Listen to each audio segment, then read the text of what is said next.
So the average peak bloom date is April 3rd or April 4th, but this year we hit peak bloom last Monday, a full 10 days ahead of schedule. And while of course there are years with peak bloom later than the average date, the trend has undeniably been earlier than normal, and it's linked to rising temperatures.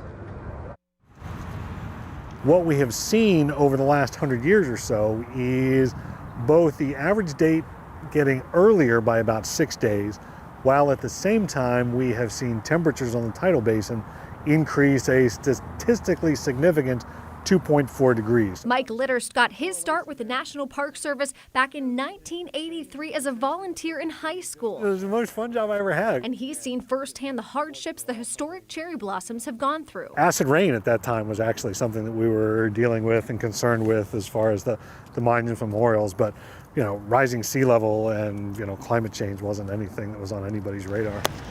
But now, our warming planet is altering one of DC's biggest springtime traditions and making the prediction of peak bloom even more difficult. There are several factors that go into the prediction process. The first is the forecast, both near and short term, looking specifically at the temperatures and how warm they'll be. The second is historical data and looking at trends and how the weather from that year impacted the peak bloom date. And the third are the trees themselves. There are several indicator trees, just like this one, that bloom ahead of the rest. So the National Park Service will look at these trees to determine when the peak will be for the rest of the basin. And as our climate evolves, we've also seen more tumultuous temperature swings and weather extremes. In 2017, a late season hard frost resulted in the loss of 50% of the cherry blossoms. And yet here we were this year with the trees stage 2, stage 3, and we had temperatures once again in the low 20s.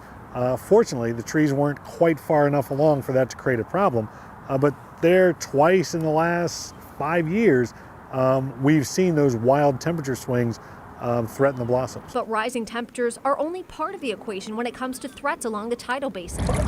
Repetitive flooding is another. What we're seeing on the tidal basin is not only sea level rise, but at the same time we're seeing the seawalls actually sink because they weren't sunk to bedrock when they were built.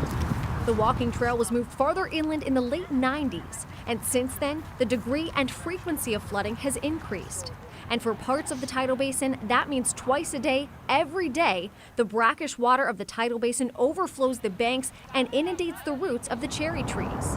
You can even see the debris that gets washed up and where the water is cutting away at the roots and eroding the earth surrounding them. The National Park Service had to remove more than a dozen trees in the area a few years ago due to flooding damage. You look around the entire tidal basin and there are trees everywhere, and then you get this 100-yard swath where there is nothing. These stumps are all that remains of the cherry trees that used to be in this area. So what's the solution? The Tidal Basin Ideas Lab has brought together 5 leading American landscape architecture firms, each with a distinctive proposal. The purpose of the committee is to encourage collective thinking around how to best construct the tidal basin. William Narden, an assistant professor at the University of Maryland Center for Environmental Science, is on the advisory committee. We have 100 years of experience with the concrete and the gray infrastructures.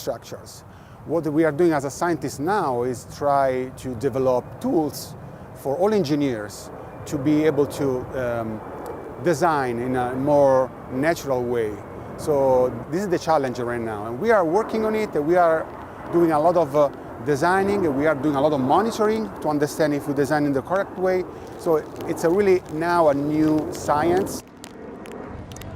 But don't expect changes anytime soon. The tidal base reconstruction is a 150-year plan that will require an estimated $500 million for repairs and upgrades funded by the National Trust for Historical Preservation.